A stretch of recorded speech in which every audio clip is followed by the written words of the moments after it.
So as one of the things I learned, there were two moments in my inauguration as the first African American elected statewide in Maryland.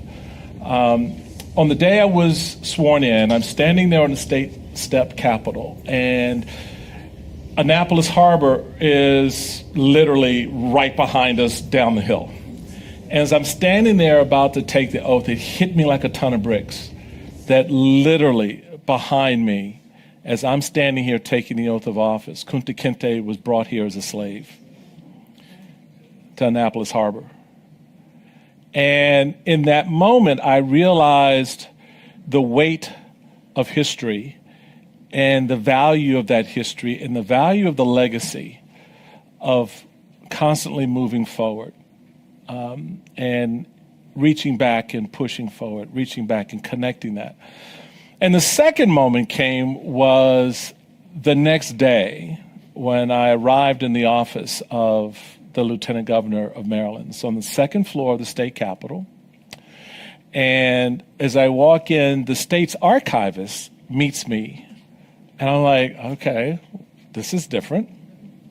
And he wanted to tell me, he said, I really think it's important for you to appreciate this space. I was like, yeah, okay.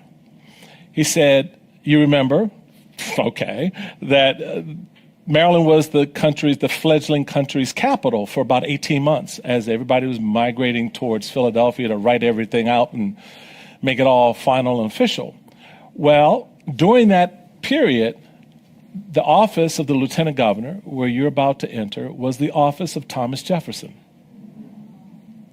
And he presented me with a book of letters that Thomas Jefferson wrote at the time he was in that office in Maryland. And I was like, wow, I'm working out of Thomas Jefferson's office.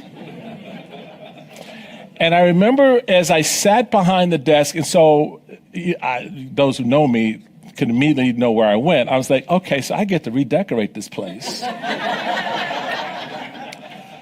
And I did. I decorated it in a period of Thomas Jefferson. I had the blues and it was great. But I would walk into that office and I sit behind that desk and I think to myself, wow, Kunta Kinte. Right. And here I am. Thomas Jefferson. And here I am. And I would say to myself, Thomas Jefferson must be thinking to himself, how the hell did a brother wind up in my office? And then it occurred to me, Sally Hemings knows how I got there. And that's the story. That's the story that we have to tell.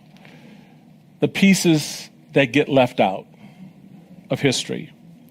And so that's why we're here now, to share in that story, to bear witness to the legacy that Gail represents and so many others who've been a part of this family in many respects.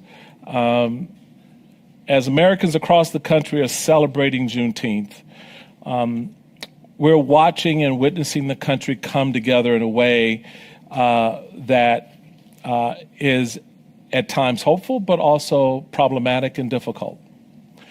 And so this symposium chose this day, this particular moment, to sort of examine those complexities and to help us appreciate a little bit better what's at stake and why the past is as important as the present in order to inform the future. So we're going to go back to our founding fathers and reflect upon the decisions they made as slavery drove the economy, it drove the culture, and it conflicted the men who owned and operated that enterprise. It was interesting listening on the tour how Thomas Jefferson, as a young man, knew that this is not right, but as an older man realized, well, I'm going to have all this, right? And that's part of the struggle. We're also going to determine how we can utilize the aspirational ideals of Thomas Jefferson. And this series focused on not just Jefferson, but Madison and George Washington as well. We were at Madison's place a few months ago, on how we kind of move the country forward. So we're all times looking for the pursuit of justice and equality for everyone. And that's what the conversations are about. So